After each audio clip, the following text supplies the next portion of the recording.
Halo semuanya, selamat datang di MOM Podcast.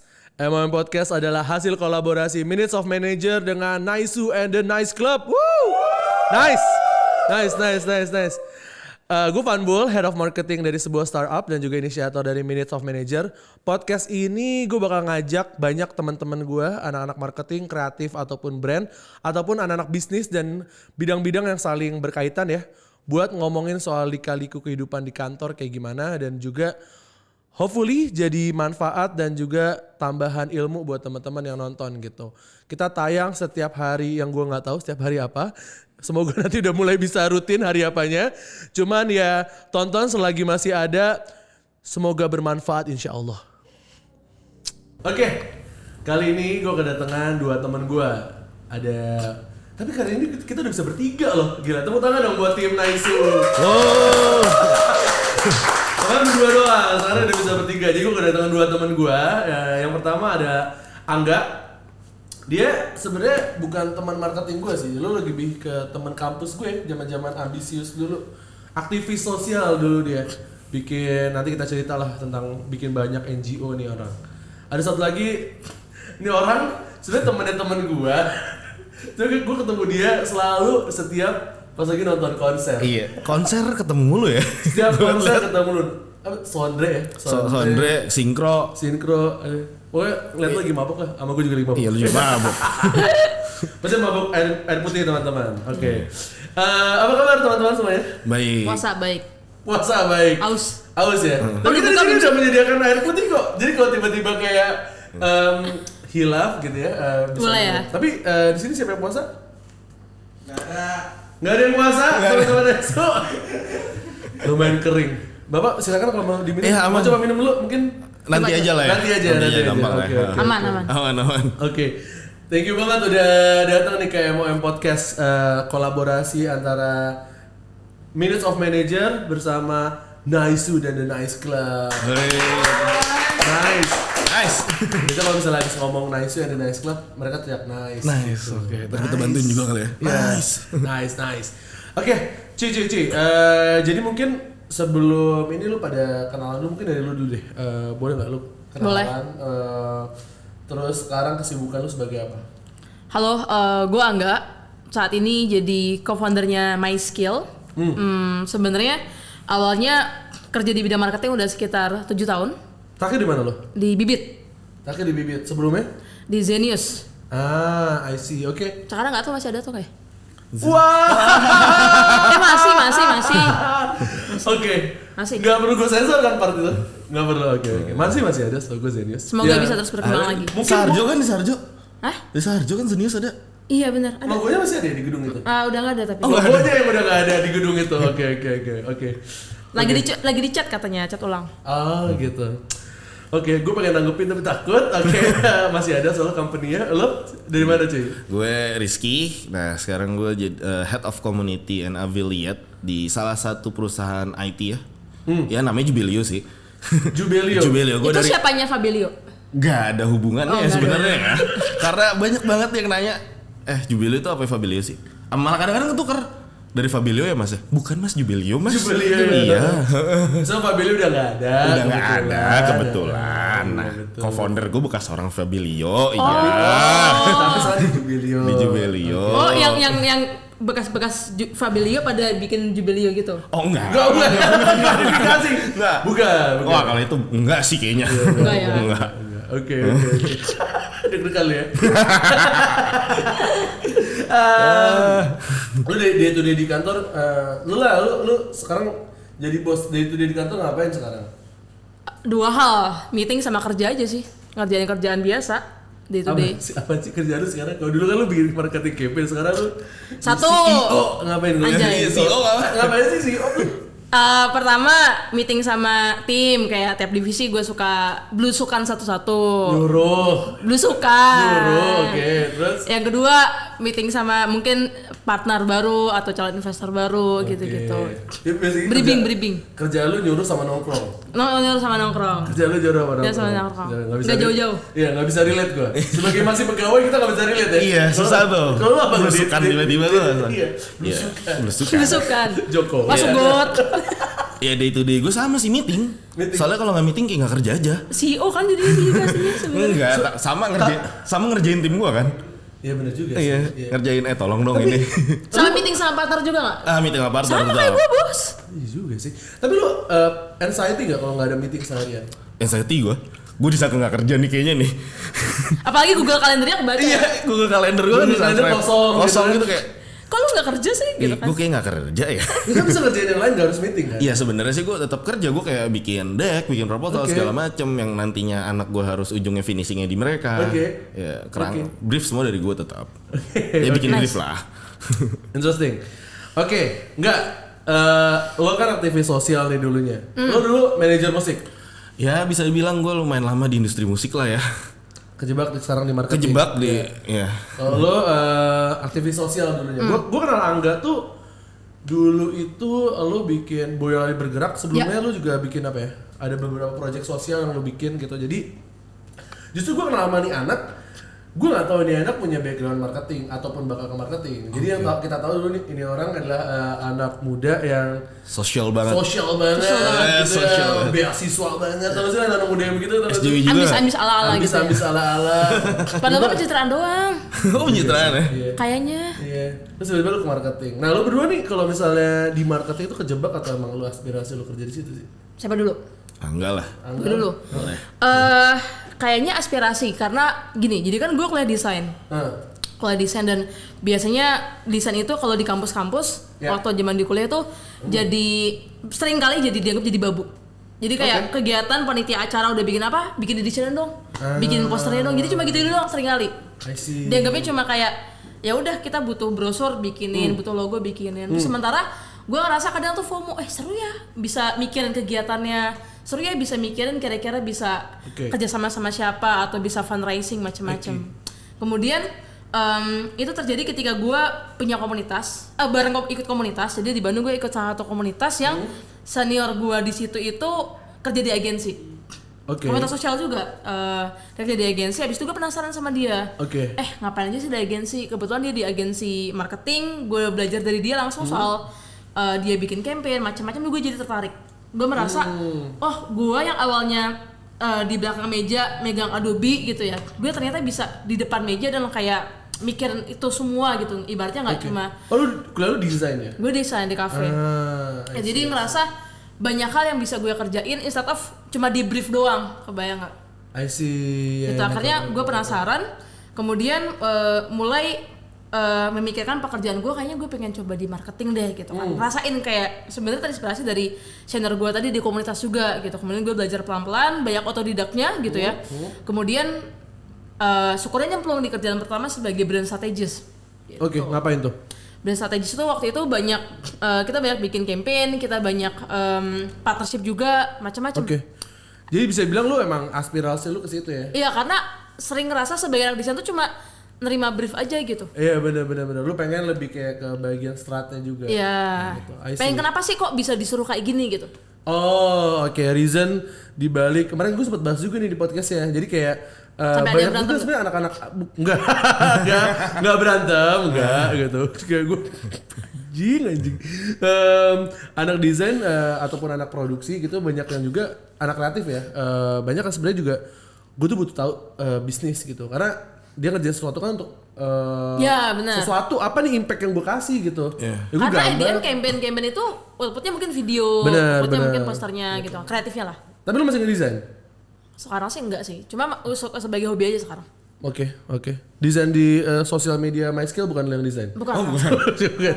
Kirain sih dia CEO juga. CEO-nya bro. Iya nggak apa-apa. Kan belusukan aja gua. Iya oke. Sama nyebur got. Lu gimana? Marketing lu kejebak apa aspirasi? Gue sebenarnya marketing tuh emang gue udah build marketing guys sih dari dulu. Iya karena gue nggak punya skill apa-apa. Karena gue gak punya skill apa-apa.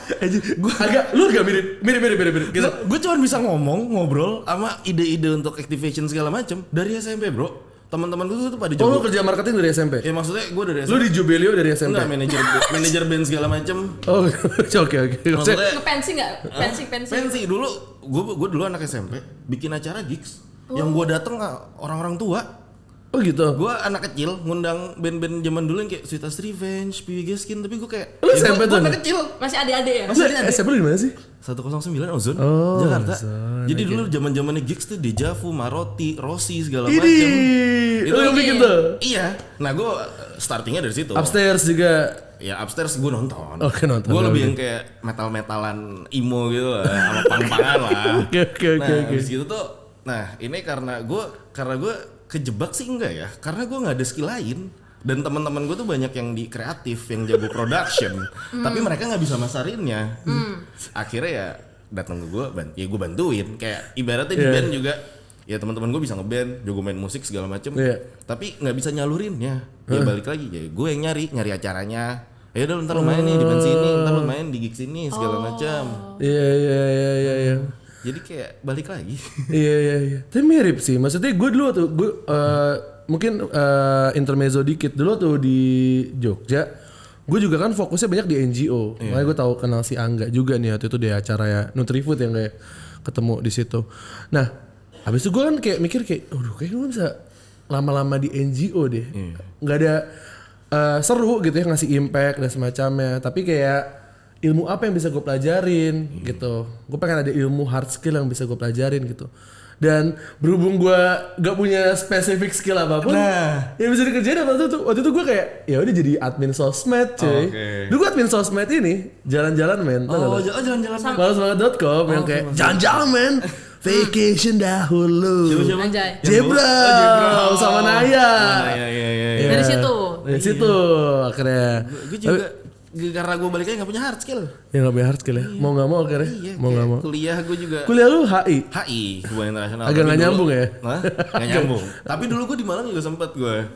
Gue nggak bawa. Jadi kan dulu gimana sih kita? Gue dari Jakarta cabut ke Malang. Terus di Malang tuh kayak kok nggak ada party ya? Nah, gue tau nih. akhirnya gue bikin party di Malang. Ngerasa gak ada teman juga gak? Dan karena Ngerasa gak ada teman gitu? oh temen banyak. Temen ada lah yang dari Jakarta. Dan karena Tapi pasti temen lu anak-anak Jakarta dong. anak-anak Jakarta. Ya elah di. Akhirnya bikin lagi. Nggak lu tipe-tipe ini orang-orang yang kayak keluar kota kuliah merantau. Tapi temen-temennya Itu anak lagi. Jakarta. Oh tapi gue Tetap nongkrong. sama orang Malangnya gue tetap nongkrong lah bro.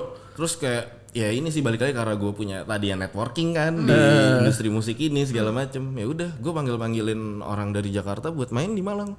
Apa eventnya contohnya? Ya party gitu lah. Party lah emang anak. Gila bro. Ya startnya dari situ lah. Dari situ lah ya. Ya tapi sebenarnya gue lebih banyak ya dari industri kreatif sih. Tapi guanya ya kurang kreatif untuk production ya. Oke. Sama lu berdua mandor jadi. Jadi mandor doang. Kurang ajar emang. Tapi lu belajar marketing otodidak atau dari mana?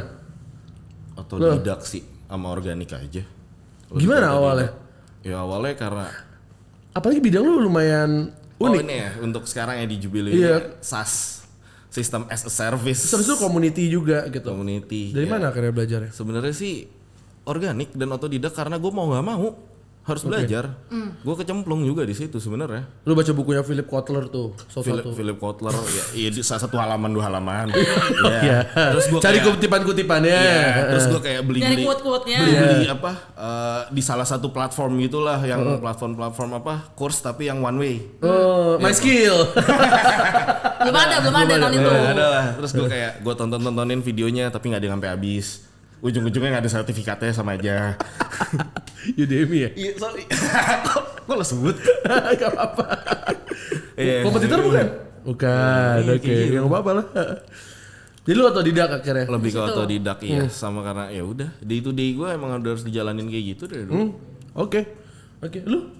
Kalau gue sih bersyukur mentor-mentor gue, atasan-atasan gue tuh jadi mentor-mentor gue di awal. Dan emang orang marketing? Emang orang marketing. Jadi pas gue tadi kerja pertama emang dia si atasan gue tuh ya, dia emang udah kayak 3-4 tahun tuh di agensi marketing, terus sekarang juga udah ngejalanin marketing. Jadi gue belajar banget dari dia dan teman-teman lainnya juga. Terus di sisi lain ya otodidak juga gitu. Dulu kan zaman-zaman 2016 tuh suka banyak event ya, dan gak ada yang online gitu. Jadi harus offline kemana, naik ojek kemana untuk ikut banyak seminar, workshop gitu-gitu suka sih dulu. Oke. Nyamper-nyamper gitu. Menurut lu penting tuh punya mentor di bidang ini, marketing? Mentor gue kebetulan, gue ada mentor di kantor gue tapi dia bukan orang marketing sih. Oke. Dia acquisition banget. Acquisition banget, sales banget. Dan Sales banget. Emang gue start di company ini di Jubileo gue sales. Gue start dari sales di sini. Terus kenapa jadi marketing? Jadi waktu itu gue mau cabut. Oke. Terus Gue mau cabut. Disuruh bikin divisi sendiri. kok bisa lo disuruh bikin divisi sendiri? Jadi kata CEO gue sih, katanya gue cocok lah buat ketemu orang-orang banyak. Oh, si lo percaya banget sama lo. Arahnya kemana nih? Arahnya kemana Itu gue nih? juga kurang tahu ya. Iya. Tapi ya Nggak ada relasi apapun sama CEO lo? sama CEO gue sih gak ada relasi apa-apa. Nggak ada relasi tapi apa-apa. sama mentor gue nih, si chief commercial gue, ya dia teman dekatnya kakak gue sih. Gak apa-apa. Nggak apa-apa. Relasi kan? Relasi ya.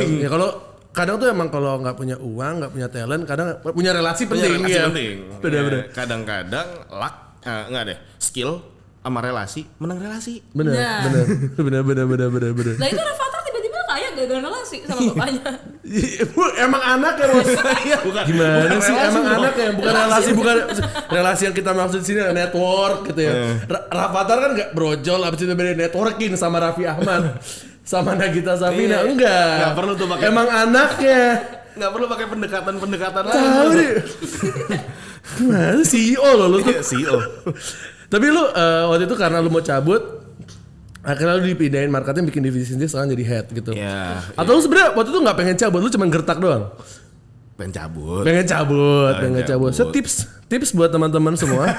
Tips buat teman-teman semua untuk bergaining position. Kadang-kadang kita tidak bisa minta langsung tanpa menggertak. Kadang-kadang kita harus izin resign baru dapat tuh bergaining position kita. Sering sih kejadian Iya. tapi itu. Walaupun beresiko. Beresiko. Oh, Sangat pantes lu beresiko. gak dapet.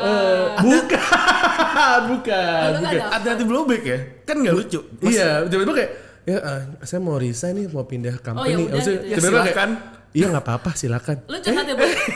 Enggak, kalau gue emang udah mau cabut, udah lama gue. Kan lo ngegertak. Enggak lah.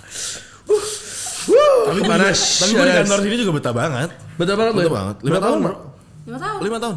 5 tahun. Dari awal. Dari Dari SMP awal tadi berapa tuh. orang? Oh enggak. SMP. Dari berapa orang jadi berapa? Dari kantor gue baru ber-9. Jadi? Gue orang ke-9. Sekarang udah 200-an lebih. Oh banyak banget. Termasuk co-founder juga lah ya. Enggak sih. Founding Iya, team. Founding team lah. First stand. Oh. First stand. Gila gokil juga. Iya. Yang tadinya gue sekantor, wah kenal semua nih. Tiba-tiba, ini siapa deh? Ini Tapi lu pasti abang-abangan lu di kantor. Lu ada anak baru lewat di misi Bang Jago gitu gak? Misi Iya, Bang Jago. abang-abangan pasti ya. Oke. Nah, kalau lu tadi menurut lu gimana? Mentor penting apa enggak? Menurut gue penting karena itu jadi shortcut untuk kita nggak ngelakuin kesalahan-kesalahan yang nggak perlu. Oke. Tadi gue gak kejawab berarti ya? Iya tahu gue tahu.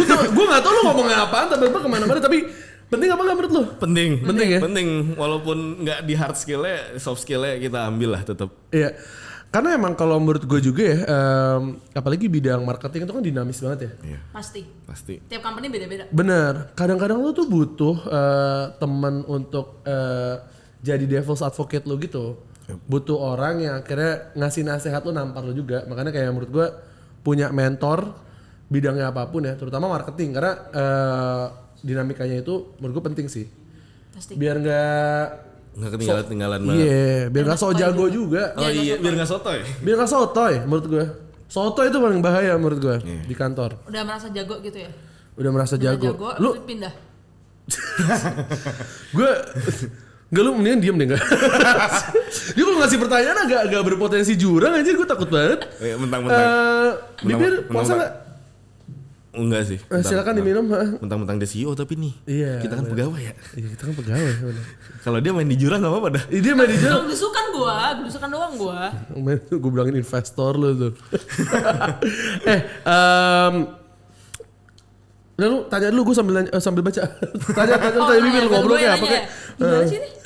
Nih, gue tanya, menurut lo, gimana caranya kalau misalkan lo punya tim, habis itu tim lo tuh mau pindah tuh, lo bakal nganggap dia, oh kayaknya dia ngegertak deh, gue mesti kasih dia offer atau ya udah dia cabut aja. Kalau lo kan tadi kan di posisi yang tadi, Iya. nah ketika ada tim lo yang kayak gitu, lo mau ngapain? Gue bakal lihat dulu sih. Dia pindahnya mau kemana, mau ngapain. Kalau dia kira-kira pindahnya yang menurut gue kayaknya jangan deh. Kalau nggak ini nggak, maksudnya growth lu di sana kayak mendingan di sini deh. Indikator-indikatornya misalkan?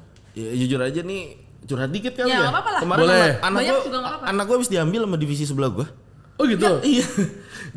jadi ada servis baru lah di kantor gue. Ada servis baru di kantor gue. Nah emang usernya agak lama kemarin nyari orang. Oh oke. Akhirnya ngebajak internal. Akhirnya manajemen gue turun, CEO gue turun langsung. Dia kayak minta anak gue buat dioper ke sana. Nah awalnya emang gue gak mau, gue tolak. Soalnya ya chemistry gue udah ke-build nih sama anak gue yang ini nih. Iya. Terus kayak divisi gue juga lagi grow nih. Terus akhirnya gue ajak ngobrol segala macam. Anaknya juga masih bingung sih sebenarnya. Terus akhirnya gue ngobrol berempat sama CEO gue, sama atasan gue langsung, sama si anaknya bertiga dulu lah. Bertiga akhirnya kita deal. Ya udah, tanya anaknya langsung deh. Tapi sebenarnya kalau anaknya nggak jadi pindah nggak apa-apa. Iya. Anaknya nggak jadi pindah nggak apa-apa. Tapi ternyata emang aspirasi dia pengen pindah. Dia masuk dulu. Tau-tau di brainwash bro. Gue diem doang. Tapi ya udah. Tapi pas gue dengerin, oh iya, tapi ketika dia pindah ke divisi baru, ke tim baru ini, ke produk baru ini, dia jadi first batch-nya. Berarti kan grow dia di sana sangat kayak lu dulu ya, lu luas lah. dulu. Iya benar-benar. Atau dia iya benar juga sih, benar-benar. Dibanding dia stay di tim gue nungguin gue pindah gitu. Iya. Tolak ukurnya sebenarnya emang kalau misalnya lu ada tim yang mau resign gitu ya, emang pasti lu pahit lah karena Pahit. karena apalagi misalnya tim lu udah lagi running well, kerjaan banyak gitu ya, tiba-tiba ada yang ngajuin resign gitu. Apalagi kalau yang resign tuh key player lah misalkan. Bener. Dan gue setuju sih sebenarnya at the end of the day kita juga gak bisa egois. Iya. Lu tanya juga nih anak emang aspirasi dia di mana gitu. Dan aspirasi dia apa? Yep. Bener. Karena ada yang mungkin aspirasi dia pengen grow. Iya. Ada yang aspirasinya duit. Nggak salah dong. Ya, sebenarnya Nggak salah dong emang kerja buat nyari duit. Kerja bukan buat cari keluarga. Tapi sebenarnya kalau yang money oriented masih bisa gue perjuangin sih. Bener. Masih bisa gue Tapi perjuangin. dia kayak apa namanya case-nya yang lain kan. Iya, ini case-nya untuk growth-nya dia. Kalau untuk growth-nya dia gue support. Tapi kalau money oriented sebisa mungkin gue tahan, mungkin ya gue ajuin manajemen biar bisa di counter atau apa. Ya, Jadi kalau Vanbul apa alasannya? Iya, kalau Vanbul apa alasannya, kan baru pindah nih. Gue kalau gue menurut gue gini, namanya kerja kan itu kan kayak belajar ya. Lu belajar paling banyak bukan dari kuliah menurut gue. Lu menurut gue pas gue belajar paling banyak pas di zaman kuliah adalah pas gue intern. Yap. Karena belajar bener-bener praktek. Nah di sini di Mau gue lempar cabai nggak? apa? Mau gue lempar cabai nggak? Kuliah lu kan nggak lulus Bul. S2-nya lulus gue anjir. Nggak kelar tapi. Nggak kelar. S1 gue lulus aja hampir DO tapi. Tas dulu kita. 7 tahun. 7 tahun. Nggak apa-apa dong. Iya nggak apa-apa. Gue 5 tahun. Iya. Karena party. Lu pernah nanya apa sih loncat kemana-mana bingung gue. Iya, kenapa lu mau cabut? Oh kenapa gue loncat? Kenapa lu cabut?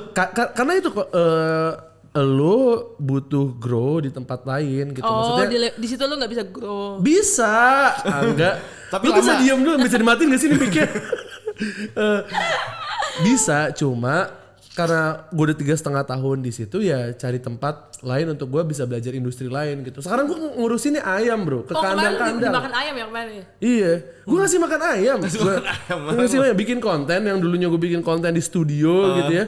Sekarang gue bikin konten di kandang ayam, gue bawa Kakiku dimakan ayam. Ayam potongan bau banget ya? gue pernah waktu zaman kuliah tinggal di kandang sapi, bauan sapi sih. Oh, bauan sapi. Bauan sapi kemana? Pasti gue kayak, gue udah expect kayak ayam nih bau banget kayak enggak sih ternyata. Tapi lu pernah takut ayam nggak? Enggak, pertanyaan lu apa sih? Enggak, gue gak takut ayam. Kenapa emang pertanyaan itu kalau boleh tahu? Enggak ada, ya udah oke. Kalau emang gak ada maksudnya gue tanya pertanyaan lain aja kali ya. Sih kayak pertanyaan apa? Ayam. Lu pernah takut ayam gak sih? Apa? Oke, lu kan sekarang di marketing. Lu sekarang ya bisnis lah akhirnya, running bisnis. Cuman ya kayak dulu misalnya seandainya lu bisa memilih untuk bidang yang lu kerja di luar marketing, bidang apa yang lu tuh kayak gue mau kerja di bidang ini deh. Andai. Gua kali ya. Diplomat gua. Diplomat gua kan HI gua. Gak cocok banget lagi. Kayak kuliah gua kan hubungan internasional, tapi gue gak pengen sih bro jadi PNS. Tapi kalau pro hire boleh. Oke. Kalau pro hire boleh banget. Jadi lu bidang yang masih andainya dulu bisa lu pengen jadi diplomat. Pengen gue jadi diplomat. Di mana? Ya negara-negara yang enak lah. Di mana? Contoh. Gue pengen di mana? Uzbek. Ya. Uzbek mah di Jakarta Di kota Utara juga ada ya. banyak. 3 juta 5 juta. Boleh gak dilanjut gak? Boleh gak? Jujur gue gak paham. Oke, gak apa-apa. Lu anak baik. Oke. Uzbek mah deket bro. Mana negara mana? Gue yang agak-agak jauh lah. Yang US. Swedia sana. Oke, iya Eropa. Oke, bagus lah. Segala macam. US berantakan banget kan. Iya benar juga. Tahu sih, belum pernah. Kalau lu enggak?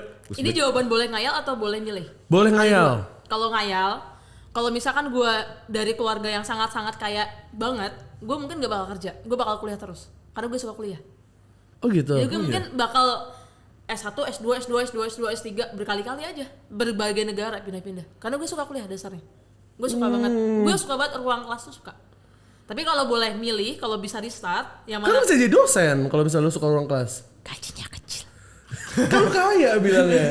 Iya juga sih. Kan kalau dari dosen kan di satu tempat, kuliah kan 2 Iya, tahun pindah, setahun pindah kayak lu. Setahun pindah gitu kan. Gue gak lulus bukan kenapa. Tapi kalau bisa restart nih, kalau bukan kaya tapi bisa berarti restart. lu kuliah terus. Kuliah terus aja gitu. Tapi kalau milih kerjaan. Nah kalau milih kerjaan, mungkin gue mau jadi traveler. Sumpah, suka aja. Jadi anak Raffi Ahmad. Travel vlog. Jadi kayak mungkin jadi konten kreatif, travel vlogger mungkin gitu ke negara mana ganti-ganti. Sekarang kan bisa jadi ini kan KOL-nya Traveloka pergi-pergi tiket gitu kan lumayan dibayarin gitu. Iya sih, iya. Itu karir juga sih. Kalian colongan ya? Siapa tahu dipanggil. Iya. Followernya banyak anjir. Iya makanya. Terus promosiin podcast kita. Iya siap. Abisnya gue kan gue biasa. Iya, tolong lah ya. Promosi. Followernya 100.000. 100 berapa?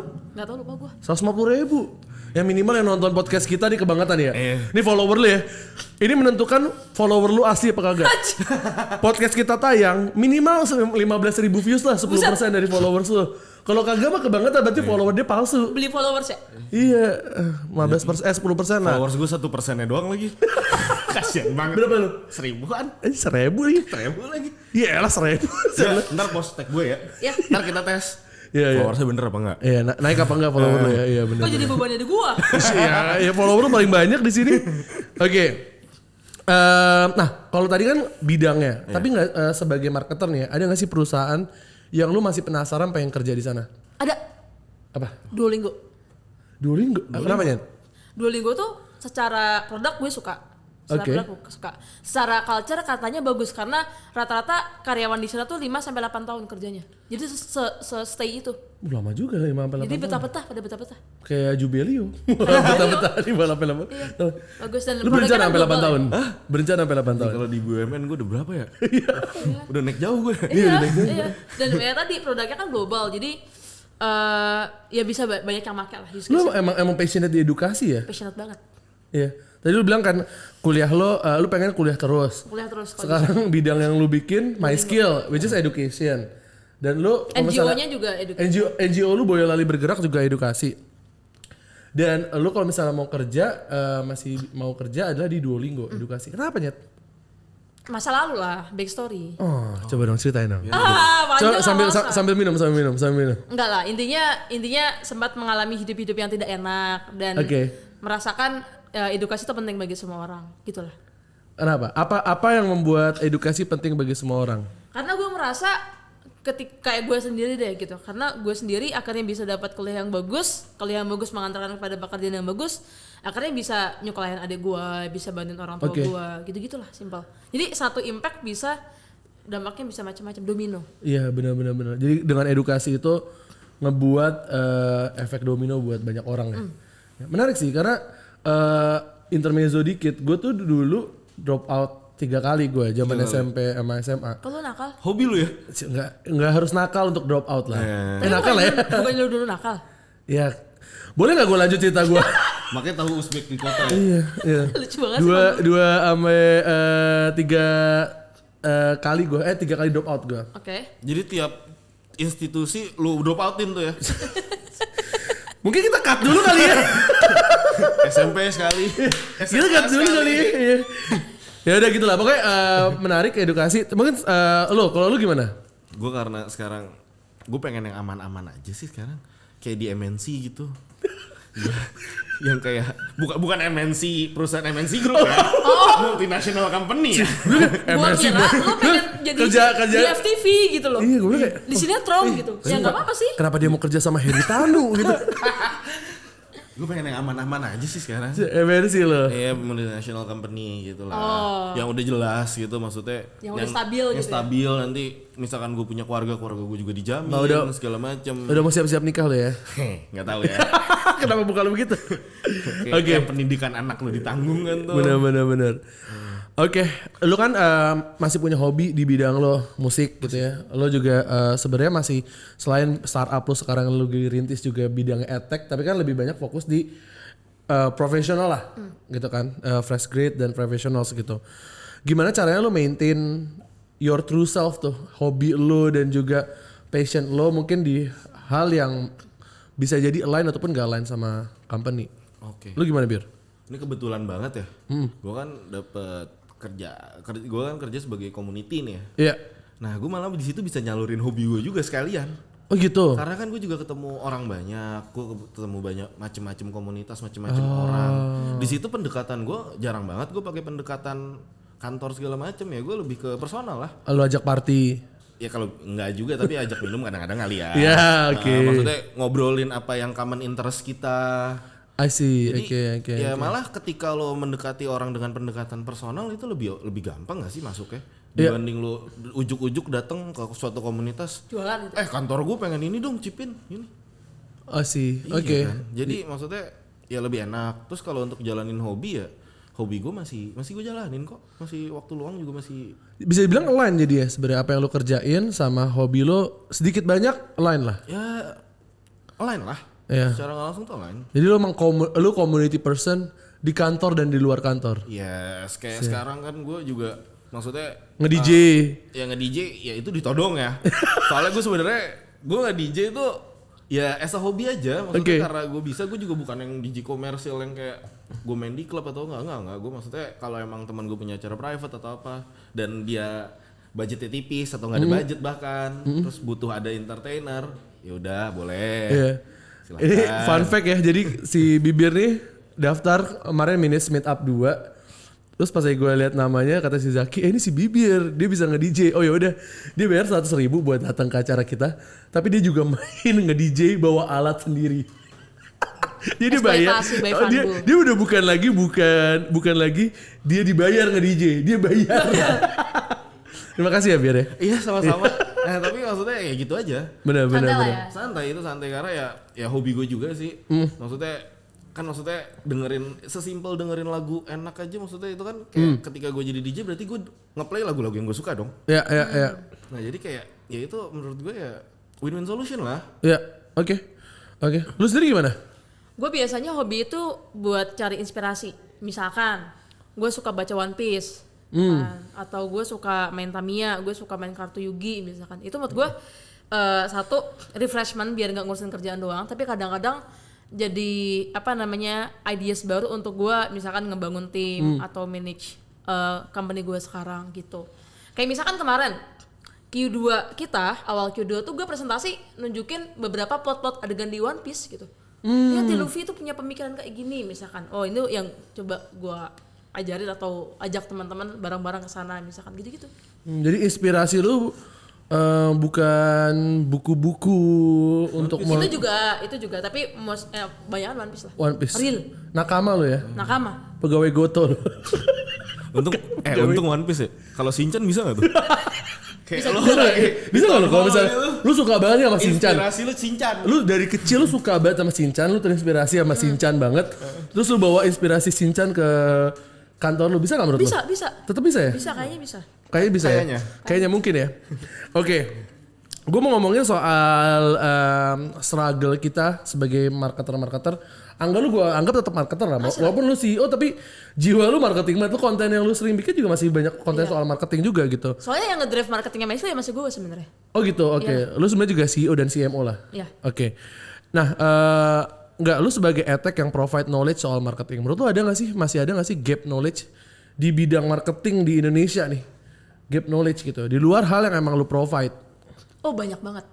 Jujur banyak banget karena marketing itu satu bidangnya sangat-sangat luas dan sangat-sangat detail di masing-masing vertikal. Yeah. Kedua, mostly yang di-provide sama edutech sekarang itu kebanyakan masih entry level. Jadi gimana caranya orang yang belum kerja di marketing mau jadi marketer. Yeah. Which is itu masih basic-basic banget lah kayak oh iya mungkin jadi social media spesialis, jadi SEO spesialis. Nggak salah, tapi itu Chang yang masih banyak digarap. Banyak lagi yang sebenarnya belum bisa digarap, atau simply atau bahkan bidang-bidang profesi di bidang marketing yang belum banyak yang garap gitu. Misalkan CRM, banyak yang belum ngulik banget soal CRM gitu, atau KOL juga banyak yang belum banget ngulik soal sana gitu kan. Masih ngambil bidang-bidang populer lah. Kenapa menurut lo? Karena itu yang orang paling gampang untuk mengerti mungkin ya dianggapnya ya. Kayak orang mikir, oh copywriting tuh nulis nih, oh ya gue juga bisa nulis misalkan. Oh social media spesialis nih ngepost di sosmed nih. Oh ya gue punya IG ini. Jadi orang lebih gampang relate. Dibandingkan tiba-tiba kita ngomongin post notifikasi, kita tiba-tiba ada clever tab, ada web engage, ada mau engage, atau tiba-tiba ada yang terlalu perintalan detail, orang mungkin nggak bisa relate gitu. Iya. Marketnya masih edutech kita tuh masih buat fresh grade nggak sih? Masih. Sama apa mahasiswa atau bahkan anak sekolah bahkan. Karena size-nya paling gede juga. Satu dan kedua paling gampang masuk. Ya mungkin awal lah ya, awal. Karena edutech di Indonesia tuh early playernya siapa sih? Ruang Guru sama Zenius. Maksudnya kita tuh masih banyak edukasi itu dulu tuh bimbel gitu loh. Belum banyak yang soal karir. Masih dapat budget dari orang tua. Iya juga. Daftar kayak gitu. Kalau kayak kita kan bayar sendiri. Iya benar.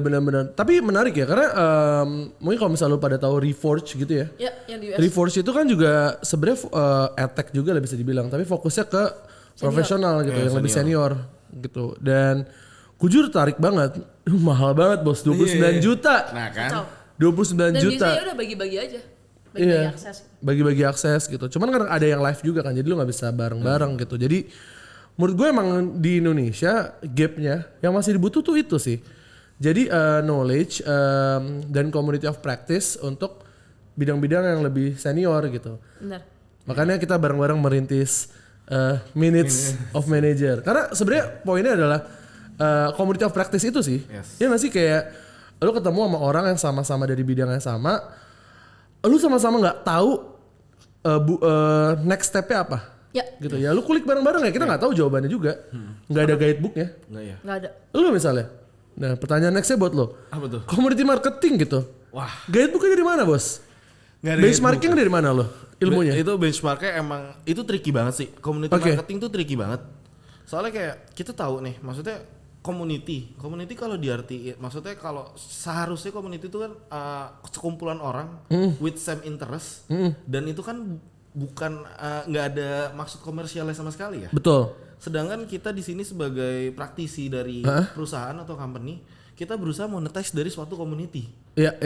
Itu kan padahal itu udah bertolak belakang tuh. Betul. Sama core value si community itu sendiri. Bener. Dan jadi ini sebenarnya nggak ada guidebook ya. Ini kayak ya secara nggak langsung kita harus ngulik sendiri. Harus ngulik sendiri, terus gimana kita jalin relasi, balik lagi. Iya.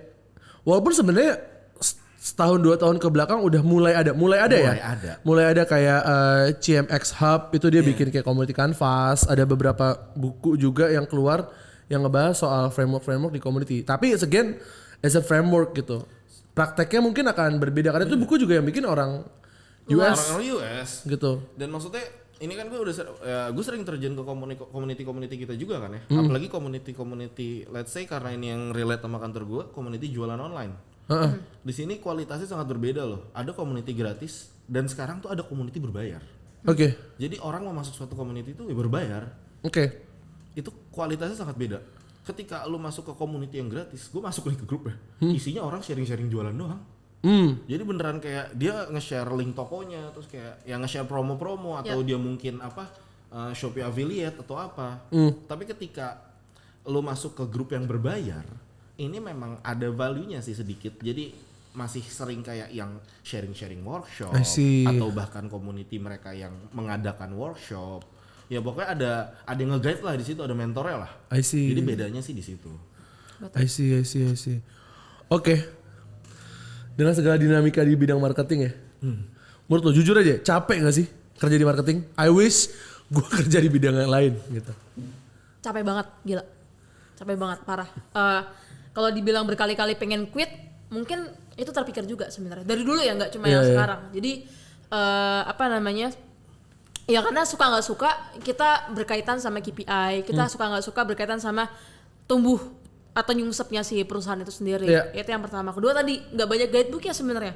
Susah nyari mentornya. Ketiga, kadang pun kalau nemu mentor ada aja orang-orang yang ngerasa lo ntar lu nyuri ide gue misalkan, atau lu dianggap compete dan sebagainya, karena kan orang-orang tuh terbiasa kayak misalkan lihat orang jualannya laku, kita nanya, abis itu dia pasti mikir dong biasanya, wah lu mau ikut-ikut gue jualan ginian juga ya, kan khawatirnya kesana juga. Jadi banyak banget case-nya kalau marketing.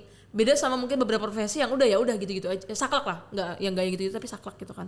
Itu sih capek banget. Bahkan tim gue sendiri pun berkali-kali gue bilang ke mereka, di tim marketing itu pasti capek, nggak mungkin nggak capek, nggak mungkin nggak pusing. Tapi ya itulah pilihan karir kita gitu. Ya, karena apapun bisa berubah dengan waktu yang cepat. Apapun itu bisa berubah. Apalagi konteksnya Maisel tuh kan sekarang B2C banget ya. B2C, dan kita nge-guide market yang gede banget, usernya sekarang juga udah gede banget, maka persepsi orang juga beda-beda. Ada yang suka, ada yang nggak struck, atau ada yang acuh dan sebagainya. Dan suka nggak suka yang jadi frontman-nya siapa sih? Yang lihat pertama kali kalau ada komen-komen itu ya anak-anak marketing, anak-anak social media spesialis gitu kan, anak-anak CRM mungkin. Jadi ya itu udah malu yang ngedorong, lo yang pertama kali lihat juga. Dan lo yang pertama kali disalahin. Iya. Tim sales tuh biasanya. Tim produk. Kalau lu gimana? Capek nggak? Capek banget. Jujur gue capek banget. Gue udah berkali-kali sih mikir gue buat quit sih. Soalnya kayak pusing banget bro. Maksudnya apalagi fokus gue kan di community marketing ini ya. Soalnya kalau di kantor gue emang udah kepisah nih. Sebenarnya ada tim marketing yang fokusnya di digital. Kalau gue itu community marketing yang fokusnya di community dan marketing activation untuk offline-nya. Dan ya satu, gue nggak punya guidelines. Nggak ada guidebooknya sama sekali. Mentor gue juga maksudnya bukan bidangnya dia untuk di situ. Dan ya ini sih maksudnya community di kita juga, komunitas di kota kita juga ini sih yang masih rada gimana gitu. Kalau mau buka-bukaan aja ya, maksudnya gue ketika mengumpulkan suatu komunitas itu sulit banget. Even kita mau ngasih edukasi ke mereka, itu sangat susah. Beda banget sama pemerintah. Kenapa pemerintah bisa mengumpulkan suatu komunitas? Dibayar yang datang. Ada budgetnya. Even masa orang yang mau belajar, yang mau kita ajarin harus kita bayar untuk datang. Itu kenapa? Gue soalnya dulu kerja di pemerintahan bro, ngerti banget kayak itu yang dibayar. Gue sering beberapa kali kok ngisi kok buat UMKM pemerintah, gue jadi speaker segala macem. Ya gue lihat banget di akhir acara itu benar-benar mereka tuh baris. Mereka baris. Tanda tangan, dapat duit. Emang. Dan merchandise gitu ya. Dan maksudnya pemerintah ini juga gue lihat kurang serius sih nanganin ya. Soalnya dari segi komunitas orang-orang didatengin pun kualitasnya juga ya gimana ya, mereka mau digitalisasi ibaratnya, tapi komunitas yang diundang yang kayak pedagang sorry itu sih yang kayak jualan bakso gerobakan, cireng, atau mungkin mereka nggak dapat market ya kali ya yang jualan yang toko online atau selainnya itu. Oke. Tapi menurut lu sendiri ya sebagai marketer, marketing itu bisa nggak sih nge-solve product problem? Nggak bisa 100%. Sedikit bisa, gimana tapi nggak bisa 100%. Misalkan gini, kadang produknya itu, misalkan nih, gue orang produk, gue pengen men-solve banyak problem nih, A, B, C misalkan.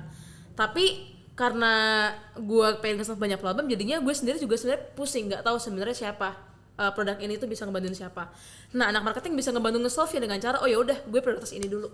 Gue komunikasinya gitu, ngenalinnya misalkan. Dari gue ya sebenarnya kan kita kan juga kalau di gue bisa nampung feedback nih.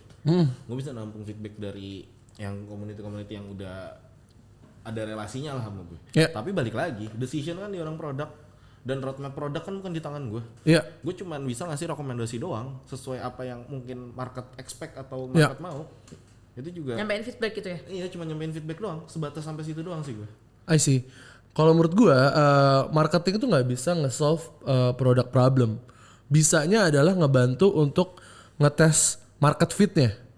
Ya kan? Karena nanti nyampe ke konsumen, bagaimana konsumen itu ngerespon produknya, ya itu udah bukan urusan marketing menurut gue. Karena marketing ngedeliver komunikasinya, bikin mereka yang nggak tertarik jadi tertarik, yang nggak tahu jadi tahu, yang awalnya nggak mau beli jadi mau beli, ya kan? Pas lagi udah beli mereka nggak happy, it's not my problem. Tapi bisa juga marketing justru menjadi product problem. Ketika yang dikomunikasiin nggak sesuai sama apa yang ada di produknya, ya nggak? Terlalu menjanjikan misalkan. Betul. Atau bahkan kurang. Jadi akhirnya ketika mereka mendapatkan ekspektasi yang berlebih konsumen, ketika dia nyampe produknya ke mereka terus nggak sesuai ekspektasi marketingnya, malah jadi problem juga. Padahal mungkin produknya nggak salah. Tapi ada tuntutan seperti itu kadang-kadang. Betul. Kayak ibaratnya kita punya produk nih. Benar-benar. Produknya sebenarnya belum fit untuk keluar market. Kita dipaksa untuk mengkomunikasikan itu udah fit keluar di market. Ya. Kita harus udah nyiptain demand biar market mau beli segala macam. Kayak itu masalah yang bakal selalu ada nggak sih? Soalnya masalah produk market fit, masalah marketing, ini kan chicken and egg nih. Salah siapa nih? Salah produknya Iya, jelek atau chicken and egg marketingnya nih. jelek? Iya, gitu chicken and egg kayak produknya, salesnya, atau marketingnya yang salah nih. Ya kan chicken and egg kan akhirnya salah-salahan. Sering tuh. Kalian sering salah-salahan gitu dulu zaman dulu. Sama orang operation juga parah sih. Iya. Kacau banyak. Kacau. Tapi ya bagian dari dinamika, menurut gue dinamika marketing juga bagian itu sih. Kita paling sering gesekan sama orang operation sih. Oke, lu sama orang operation. Kalau gue sekarang jadi punya pemikiran berbeda karena gue memegang keduanya, gue lihat dua-duanya nih. Ya. Konteksnya MySkill sekarang, konteksnya MySkill sekarang itu ketika memang produknya belum ready, gue belum bener-bener mau rilis secara publik. Oke. Jadi lebih hati-hati gitu kan. Kalau dulu kan, misalnya gue ketika di marketing mungkin gue ngomel ke anak produk mana sih lama banget. Ini udah gue rilis dulu, dites dulu, misalkan kayak gimana. Tapi kalau sekarang nggak berani karena takutnya malah jadi backfire karena kan gue jadi lihat dua sisi. Betul. Gitu. Karena jadinya MySkill sendiri sekarang ada beberapa produk yang akhirnya kita belum jadi launching publicly karena ya tadi belum ready aja. Oke. Gitu. Mungkin gue mau nambahin dikit sih. Yeah. Malah kalau di industri gue ngeliat dari kompetitor gue juga ya, dari kacamata kompetitor atau segala macam. Di SaaS ini ketika produk belum fit, kenapa tetap dikeluarin ke market itu sengaja? Kenapa? Nyari bugsnya di mana? Oh iya, berarti emang lu ngetes produk tes ya? Produk tes langsung. Walaupun skalanya mungkin lu Kecil. sesuaikan. Atau emang lu masifin sekalian? Nah, kalau di company gue ini untungnya karena budget kita terbatas. Nanti gue bakal bahas soal budget. Iya. Ya. Jadi nggak semasif itu kalau emang ada produk belum fit ya kita betain dulu aja, kita infoin dulu aja tapi nggak semasif itu. Tapi ada kompetitor gue di industri gue yang produk mereka belum fit tapi karena duitnya banyak dipasarin secara masif. Iya. Nah itu jeleknya jadinya kayak gitu, orang jadi nggak jadi mau beli. Yes. Tapi kadang-kadang nguntungin gua. Iya. Soalnya customer churn-nya dia ke gua. Makanya Iya, benar, jadi kecewa benar. di dia kan jadi kan. Benar. Tapi dengan seperti itu dia jadi grow mulu. Jadi dia emang developingnya dari nemu bugs itu ya dari karena experience customer dia dan Make sense. Dia nggak punya tim QA apa? Nah, saya tidak tahu ya gitu ya. Anjing terus. Nah, ya kita tahu lah tahun ini tahun yang berat. Buruk buat startup, buat marketer. Iya. Kalau kita mungkin impact yang kita rasain sendiri di kantor adalah budget di-cut, budget dikurangin dengan target yang mungkin tetap sama ya. Atau bahkan lebih ya. Atau bahkan lebih gitu. So, apa kabar budget marketing kalian? Oke. Nih, kalau dari gue ya, tadi kan gue sempat mention dikit, kasih heads up lah kalau marketing budget di gue itu enggak, karena ya balik lagi karena company gue bootstrapping. Company budget marketing gue gak semasif itu. Oke. Apalagi khususnya untuk gue community marketing. Mungkin untuk di digital marketing dia ada set ada value-nya beberapa segala macam karena kan dia harus ada SEM segala macam. Tapi kalau untuk community marketing ini gue tuh bener-bener kayak per program gue ngasih proposal ulang. I see. Even gue bikin roadmap sih di depan. Jadi gue di quarter 1, quarter 2, quarter 3, quarter 4 mau bikin apa itu udah gue tulis budgetnya tapi ya tetap harus ngajuin ulang proposalnya. Oke. Mungkin yang ada budget pasti di gue itu ya ini bukan budget pasti juga ya. Itu limitasi pengeluaran gue untuk KOL, penggunaan KOL per bulannya itu ada. Iya. So basically Satu nggak ada digit berubah. Hah? Nggak ada yang berubah dari budget lo. Nggak ada yang berubah tapi ya itu jadi ketika kita mengajukan proposal atau RAB pun jadi lebih ribet lagi.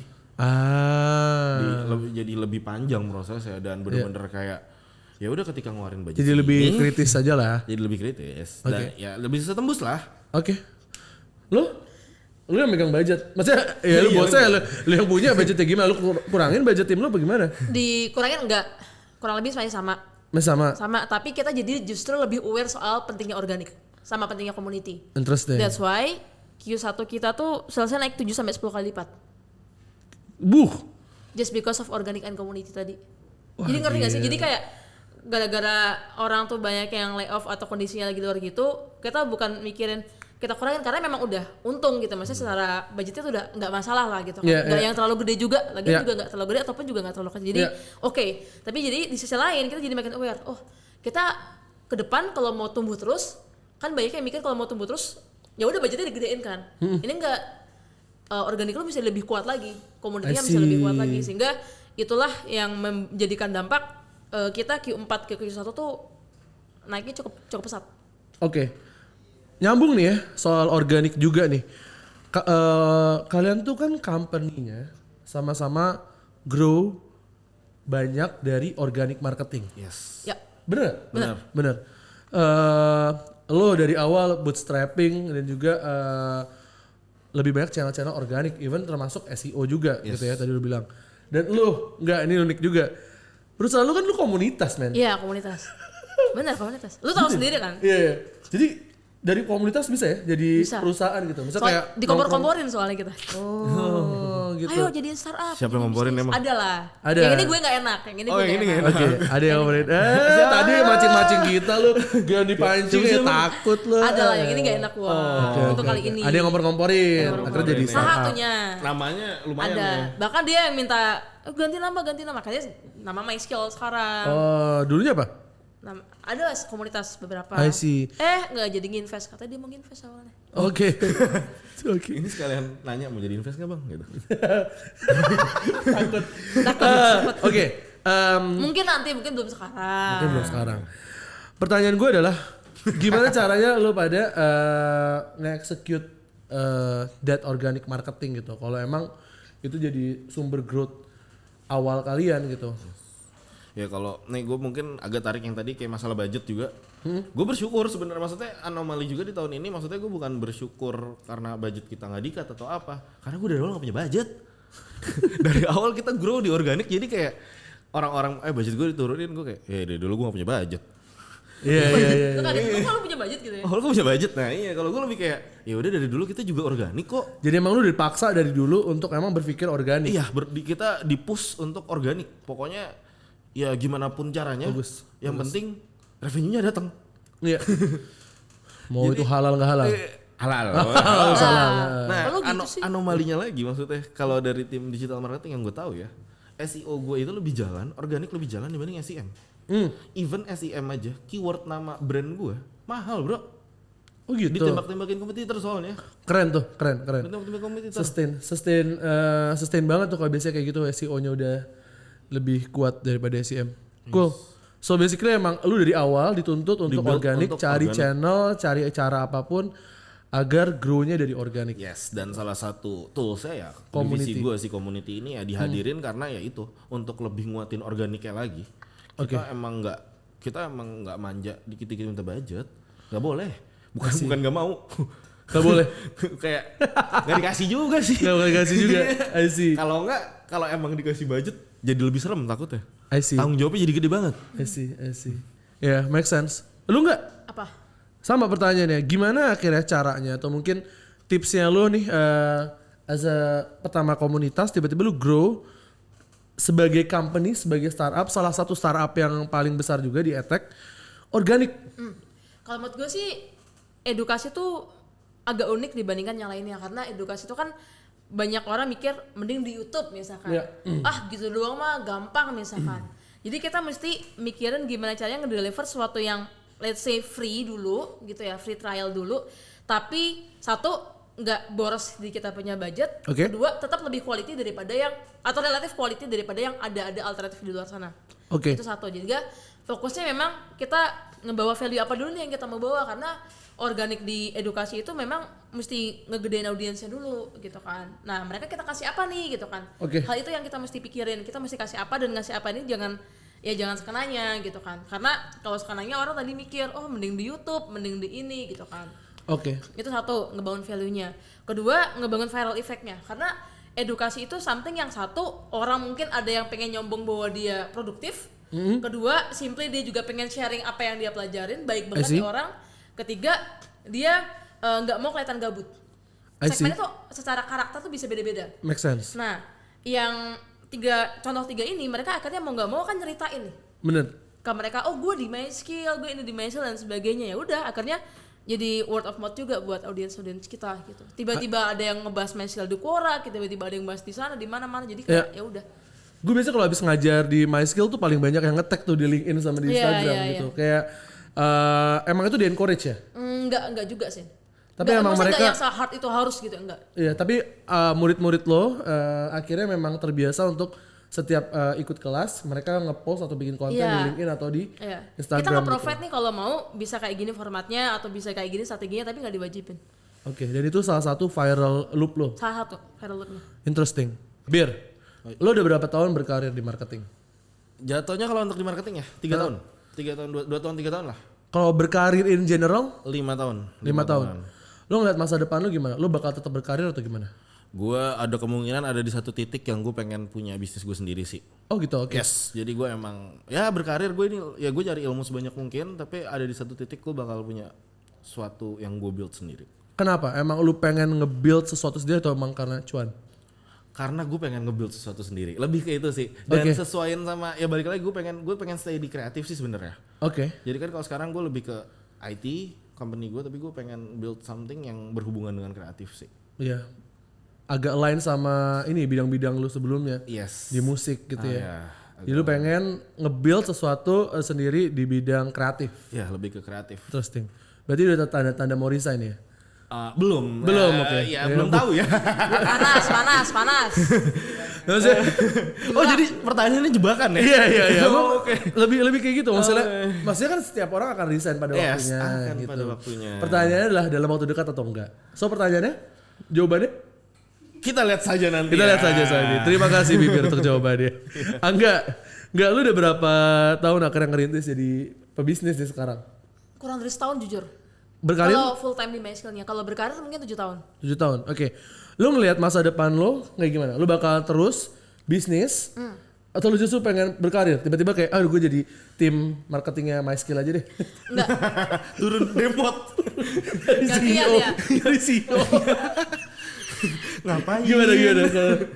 Kalau MySkill sih mungkin ke depan gue lihat dia akan punya beberapa unit bisnis dan mungkin kalau emang suatu ketika ada yang lebih jago daripada gue untuk nge-grow dari 10 ke 100 sih gue nggak masalah. Kan gue sekarang ibaratnya 0 to 1 kan ya. Iya. Siapa tahu ada yang lebih lagi nggak masalah. Tapi kalau di masa depan gue pengen bikin sekolah.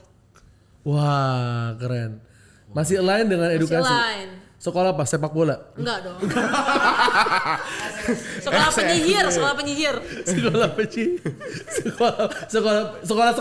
ya? Sekolah biasa. Sekolah sepak bola. Maksudnya nanya siapa tahu sekolah sepak bola gitu kan. Iya, siapa sekolah juga enggak salah juga. Oke, pertanyaan terakhir nih buat lu semua. Apa yang sebagai marketer hal yang you wish you knew earlier? Gua ya. Kalau gua sih gue menyadari bahwa at the end community dan organik tuh jadi fondasi utama bagi satu bisnis. Oke. So you wish you know earlier itu. I wish I know earlier karena dulu gue ngelakuin tapi gue nggak sadar gitu, nggak bayang nggak. Gue mikirnya cuma kayak ya udah yang penting dapat pembeli baru, pembeli pertama atau early adopter, tapi gue nggak tahu sepenting itu ternyata. Apalagi sekarang tahun ini sekarang. Gitu. Jadi gue dulu misal bahwa di bulan-bulan awal kita tuh ya udah gue men-treat orang yang beli tuh ya udah sebagai beli aja, atau pakai aja. Gue nggak mikir, wah mereka tuh kita mesti mikir mereka sebagai community juga nih, nggak cuma sebagai paid user doang gitu. Make sense, keren. Lalu, Bir? Gue ya, ternyata ya yang setelah gue pelajarin juga, ternyata budget nggak segalanya ya. Menarik. Ternyata budget nggak segalanya, walaupun memang di satu sisi tetap dibutuhin, tapi ya ketika ya kayak sekarang lagi gonjang-ganjing ekonomi segala macam, ketika budget pada di-cut segala macam, ya company gue ternyata yang dari startnya organik kayak Mas Angga bilang survive banget. Iya. Itu jadi ya ternyata ya organik sekuat itu ternyata. Benar. At the end of the day adalah produk itu sendiri. Iya, produk. Ya, balik lagi ke fondasi itu di produk. Dan konsumen lo siapa? Yes. Gitu. Dan gimana lo nge-retentionnya sih? Iya. Gitu. Ya masalah budget tinggal terkait speed seberapa cepat produk dikenal. Bedanya di situ ya. Kalau lu pengen growth hack, ya lo perlu budget. Ya. Tapi kalau lo growth lu santai, tapi yang pasti pelan tapi pasti, secara organik itu juga long termnya lebih oke banget. Nah tapi bagi sisi founder, ini tambahan dikit ya, itu ada pro and cons-nya. Bukan pro and cons, tapi ada warningnya. Ada company yang gue tahu, tempat gue dulu kerja, awalnya dia organik banget, nggak nerima investment selama 10 tahun lebih lah. Akhirnya kesalip sama yang nerima investment dan main budget gede. Kenapa coba? Karena akhirnya ya tadi kesalip. Yes. Jadi lu mesti hati-hati juga gitu. Benar. Mesti hati-hati juga. Benar, gue mungkin nambahin sedikit adalah karena ada beberapa industri yang winners takes all. Yes. Benar. Jadi kayak at the end of the day, lu harus secepat mungkin menangin market tersebut gitu. Cuma di kondisi resesi sekarang menurut gue, ketika privilege uang tidak semurah 2 tahun 3 tahun lalu gitu ya. Investment tinggal keluar gitu. Investment tinggal keluar, bisa nulis di tisu pitch deck lu, habis investment keluar, lu mabuk bareng tiba-tiba investment keluar, sekarang nggak bisa. Akhirnya setiap orang selektif, malah akhirnya menurut gue sekarang nggak semua orang nggak terburu-buru. Kayak lebih mindful lah. Lebih mindful dalam spending sesuatu. Betul. Pun buru-buru caranya mikir. Iya benar. Jadi kalau sekarang menurut gue adalah era dimana kita berusaha nge-proof produknya dulu ketimbang marketing atau campaign-nya dulu sih. Yes, tapi ya balik lagi bener, hati-hati kesalip. Hati-hati kesalip. Ya soalnya gue tetap kan kompetitor analisis nih. Iya. Hati-hati kesalip sebenarnya emang. Make sense. Oke, Bir, thank you so much udah datang mampir ke kantornya Naisu The Nice Club yang nice. Mampir ke MOM Podcast. Terima kasih teman-teman semuanya udah dengerin MOM Podcast. Semoga podcast ini ada manfaat dan hikmahnya yang bisa diambil. Dan semoga tidak menjadi jurang karir ya Bir ya. Iya, amin. Ya kalau Anda berbisnis sendiri ya jadi aman-aman Fadbul, aja. jangan lupa Anda baru masuk. Iya betul, betul ya. Ya jangan jadi Emang jurang karir lulus untuk probation? kita berdua. Belum lulus probation. Betul, terima kasih. Oke, jangan lupa follow Minutes of Manager di Instagram, YouTube, TikTok, LinkedIn, dan jangan lupa share podcast ini nantinya. Pokoknya targetnya buat Angga, karena followers lu banyak. At least kasihlah 10% followers lu buat kita. Biar nonton ya gak sih? Iya benar. Biar nonton Oh, gitu. yang dia juga banyak tuh. Betul. Dan Ayam juga juga banyak. Ayam gue juga banyak kan. Ayam gak bisa nonton podcast. Gimana sih? Terima kasih teman-teman semuanya. Thank you. Bye.